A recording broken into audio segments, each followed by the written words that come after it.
কল্পনা করুন, পৃথিবীতে এক ভয়াবহ পারমাণবিক যুদ্ধ শুরু হয়েছে। ধ্বংস হয়ে গেছে মাটির ওপর থাকা সব কমান্ড সেন্টার। এমন পরিস্থিতিতেও আকাশ থেকে দেশ চালাচ্ছেন রাষ্ট্রপ্রধানরা। শুনতে কোনো সায়েন্স ফিকশন সিনেমার মতো মনে হলেও বাস্তবে ঠিক এই কাজটির জন্যই তৈরি করা হয়েছে ডুমসডে প্লেন বা মহাপ্রলয়ের উড়োজাহাজ। কিন্তু কেন এই বিমান টানা 7 দিন আকাশে উড়তে পারে, আর কেনই বা একে বলা হয় বিশ্বের সবচেয়ে সুরক্ষিত দুর্গ? মূলত শীতল যুদ্ধের চরম পর্যায়ে 1974 সালে এই বিশেষ বিমানটি মার্কিন সামরিক বাহিনীতে যুক্ত করা হয়। এর আনুষ্ঠানিক নাম বোয়িং E-4B। এটি কেবল একটি বিমান নয়, বরং এটি একটি উড়ন্ত কমান্ড সেন্টার।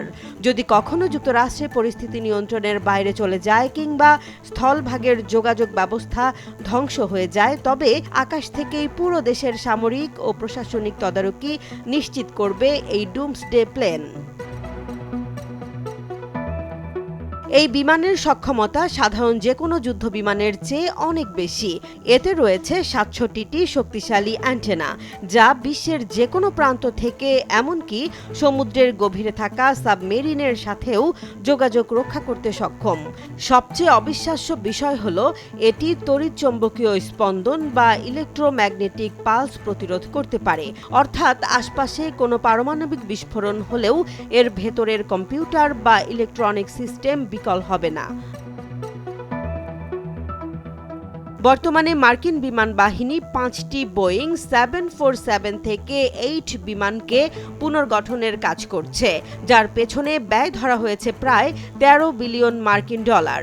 এই বিমানগুলো এমনভাবে তৈরি যে এর ইঞ্জিন 24 ঘন্টায় প্রস্তুত থাকে এবং যে কোনো জরুরি অবস্থায় মাত্র কয়েক মিনিটের মধ্যে উড্ডয়ন করতে পারে।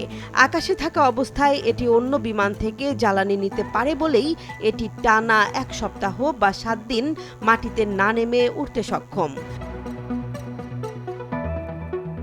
ডোনাল্ড ট্রাম্পের শাসনামলে উত্তর কোরিয়ার সাথে পারমাণবিক উত্তেজনার সময় এই বিমানটি বিশ্ব গণমাধ্যমের নজরে আসে। মার্কিন প্রেসিডেন্ট, প্রতিরক্ষা মন্ত্রী এবং শীর্ষ সামরিক কর্মকর্তাদের জন্য তৈরি এই বিমানে একসাথে 111 জন কর্মী থাকতে পারেন। বর্তমানে কেবল যুক্তরাষ্ট্র এবং রাশিয়ার কাছেই এই ধরনের বিশেষায়িত প্রযুক্তির বিমান রয়েছে। প্রাকৃতিক দুর্যোগ থেকে শুরু করে সাইবার হামলা, যে কোনো চরম পরিস্থিতিতে রাষ্ট্রযন্ত্রকে সচল রাখাই এই মহাপ্রলয়ের উড়োজাহাজের মূল লক্ষ্য। জেসমিন জাহান, নিউজ ডেস্ক, জনবাণী।